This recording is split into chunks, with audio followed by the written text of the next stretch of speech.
Venkat garu to please speak.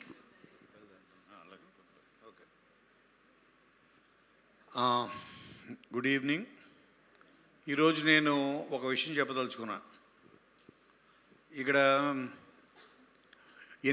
Income tax వాళ్ళకు కూడా disclose చెప్పని నా కొన్ని ప్రాపర్టీస్ గురించి చెప్పదలుచుకున్నా.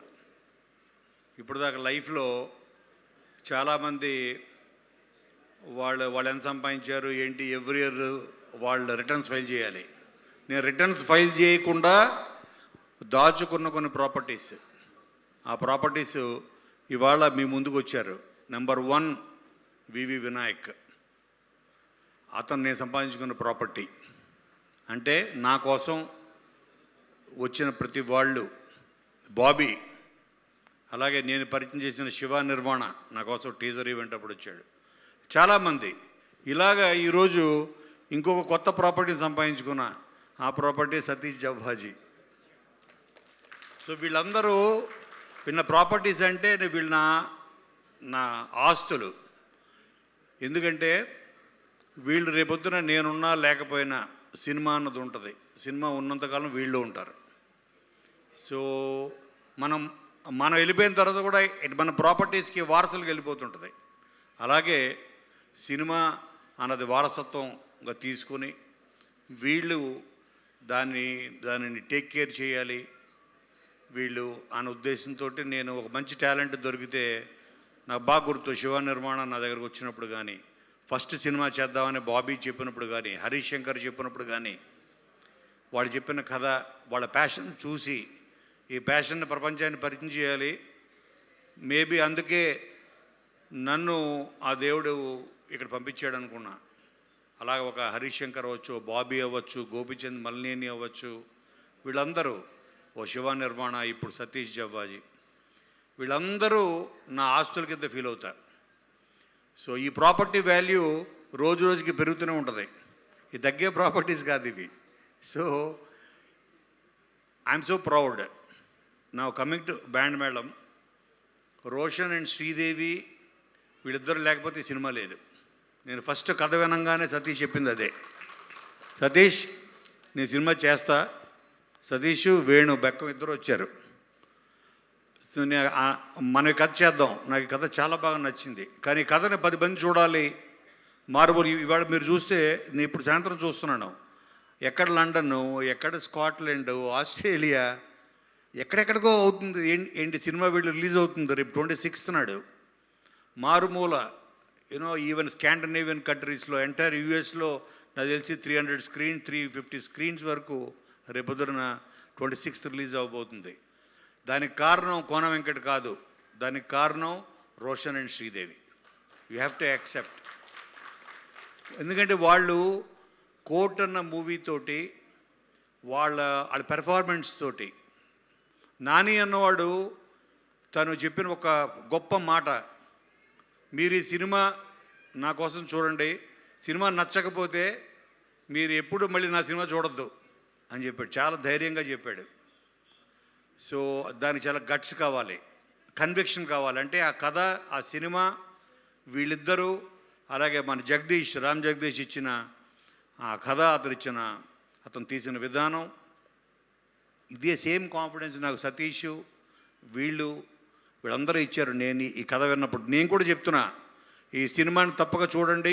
ఈ సినిమా మీకు నచ్చకపోతే నేను రాసిన సినిమా మళ్ళీ మీరు చూడొద్దు. అలా అని రాయడం మానేను. మీకు నచ్చేంత వరకు రాస్తూనే ఉంటా, కానీ నచ్చకపోతే నేను రాసింది మళ్ళీ చూడదు మీరు. సో అంటే ఇక్కడ బాబీలుడే కదా, ఇప్పుడు నువ్వు చూశారంటే చిరంజీవి గారు కోపడతారు. పొద్దున్న ఫోన్ చేసి, ఏవయ్యా నువ్వు నెక్స్ట్ రాస్తున్న సినిమా నాదే కదా అని. అంత కాన్ఫిడెన్స్ చెప్తున్నాను అన్నయ్య. నేను సంపాదించుకున్న ఆస్తుల్లో మెగా ఆస్తి ఈజ్ చిరంజీవి గారు, number 1.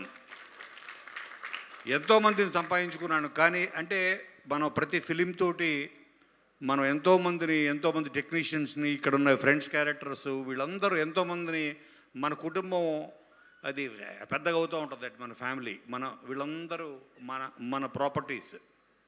So I'm so proud. Roshan and Sridevi రండి. మీ ఇద్దరికీ నేను మళ్ళీ మళ్ళీ చెప్తున్నాను, మీరు you are the future of Telugu industry. మిమ్మల్ని వెతుక్కుంటూ వస్తాయి కథలు, మిమ్మల్ని వెతుక్కుంటూ మెట్పల్లి నుంచి ఒక మన సతీష్ ఎలా వచ్చాడో అలాగా రేపు శ్రీకాకుళం నుంచో ఏ ఆదిలాబాద్ నుంచో మిమ్మల్ని వెతుక్కుంటూ స్టోరీలు మీ ఇంటికి వస్తుంటాయి. మిమ్మల్ని వెతుక్కుంటూ 100% నేను అదే నమ్మాను. నేను ఈ కథ విన్నప్పుడు నాకు వీళ్ళిద్దరే కనపడ్డారు. ఆ సినిమాలో వీళ్ళు ఆ క్లాస్ డిఫరెన్స్ మీద ఆ కాన్ఫ్లిక్ట్తో వీళ్ళ స్టోరీ చేశారు కోర్టు. ఇందులో వీళ్ళిద్దరిని ఒకే ఫ్యామిలీలో చూస్తే ఎలా ఉంటుంది, ఒకే ఫ్యామిలీలో ఉండి విత్ ఇన్ ద ఫ్యామిలీలో డిఫరెన్సెస్ని వీళ్ళు ఎలా హ్యాండిల్ చేస్తారు అన్నది మీకు కొత్తగా ఉంటుంది. అందుకే అందరూ లాస్ట్ 20 minutes 30 minutes క్లైమాక్స్ తను చెప్పడం కారణం ఏంటంటే, కొన్ని సినిమాలు ఉంటాయి, ఆ సినిమాలో ది ఎండ్ కార్డు పడంగానే కుర్చీలోంచి లేవగానే ఆ క్షణం మన సినిమాని అక్కడ మనము వదిలేసి పార్కింగ్కి వెళ్ళిపోతాం, మన కారు దగ్గరకో బైక్ దగ్గరకో. కొన్ని సినిమాలు ఉంటాయి మనతో పాటు బైక్ దాకా కారు దాకా వస్తాయి, కొన్ని సినిమాలు ఇంటి దాకా వస్తాయి, కొన్ని సినిమాలు జీవితాంతం మీ వెంటే ఉంటాయి. ఆ సినిమాయే బ్యాండ్ మేళం. అటువంటి సో ఇంత మెమరబుల్ మీకు ఎవరు గుర్తుండరు. కోనా వెంకట్ గుర్తుంటాడు, సతీష్ జవ్వాజీ గుర్తుంటాడు, వీళ్ళిద్దరే గుర్తుంటారు. ఇంత మంచి పెర్ఫార్మెన్స్కి నేను చేసింది ఏంట్రా అంటే బెస్ట్ టెక్నీషియన్స్ ఒక సతీష్ ముత్యాల మా డిఓపి ఇచ్చాను, అలాగే విజయ్ బుల్గానిన్ మ్యూజిక్, నార్నే శ్రీనివాస్ ఆర్ట్, అలాగే అన్నిటికి మించి పిల్లర్ ఆఫ్ సపోర్ట్ మా బాహుబలి శివ, చూడండి సేమ్ సైజు బాహుబలి శివ ముప్పరాజు. అలాగే నేను ఈ సినిమా ఫస్ట్ టేకాఫ్కి నాకు కొండంత ధైర్యం ఇచ్చింది మా కజిన్ రాజశేఖర్, శివరాజు రాజశేఖర్. నేను ఫస్ట్ వాడి దగ్గరికి పంపించా సతీష్ని. రాజశేఖర్ ప్లస్ వాళ్ళ పిల్లలు అందరు కూర్చొని వాడిద్దరి కొడుకులు అందరూ విని, ఫ్యామిలీ మొత్తం విని ఎక్స్ట్రాడనరీ ఉంది బాబా నువ్వు చెయ్యి అని. సో ఐ సెడ్ సరేరా అయితే మరి నువ్వు కూడా జాయిన్ అయిపో అన్నాను. I made him co producer, I pulled him into it. ఇప్పుడు రేపు ఎంత మిగులుతుందో లెక్కేద్దాం రెడీగా ఉన్నాడు. సో అందుకోసమే వచ్చాడు, ఏంటి లెక్క అసలు ఏంటి తేలుద్దామని. రేపు చెప్తారా లెక్క నీకు, రేపు కాదు ఈ సినిమా నెక్స్ట్ 50 days వరకు నువ్వు లెక్క పెట్టుకుంటూనే ఉండాలి. అండ్ వీళ్ళకి డెఫినెట్గా నేను ఇక్కడే ఉన్నాడు మహేంద్ర. సో వాళ్ళని నేను సినిమా స్టార్ట్ అవ్వగానే నాకు తెలుసు వీళ్ళకి ఒక స్టార్స్ అవ్వబోతున్నారు కాబట్టి వీళ్ళకి ఒక స్టార్ మేనేజర్ కావాలని, అందుకే ఆల్రెడీ పెట్టేశా మహేందర్ని. కాబట్టి మీరందరూ ఆడియన్స్ ప్లీజ్ ట్రస్ట్ మీ, నేను ఇంత జోక్గా చెప్పలేదు. మీకు ఈ సినిమా నచ్చకపోతే నేను రాసిన సినిమా మళ్ళీ చూడొద్దు, అంత మనస్ఫూర్తిగా మనసు లోతుల్లోంచి చెప్తున్నాను. దానికి కారణం కోన వెంకట్ కాదు, దానికి కారణం సతీష్ జవ్వాజీ, దానికి కారణం శివ ముప్పరాజు, దానికి కారణం విజయ్ బుల్గానిన్, దానికి కారణం Sridevi and Roshan. Thank you, good night.